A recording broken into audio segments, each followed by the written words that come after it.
asubuhi hii ya leo ili kutoa ugonjwa ulioko katika moyo wako, kukupa faraja tena, kukupa matumaini tena, kukupa ustawi tena, kuondoa katika huo msongo wa mawazo ulionao. Bwana Yesu asifiwe. Amenituma neno lake. Ukisoma Zaburi, tulisoma siku ya leo Zaburi ya 107. Mambo kwa Zaburi ya 107.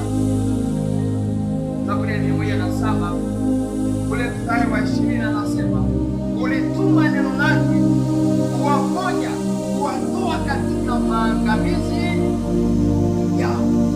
Kwa Mungu anapolituma neno, analituma kwa lengo tu na kutoa katika hali ya maangamizi, kukutoa katika shimo, kukutoa mahali pagumu, kukutoa mahali ambapo kwa akili zako umeshindwa kutoka, lakini kwa neno la Mungu unatoka.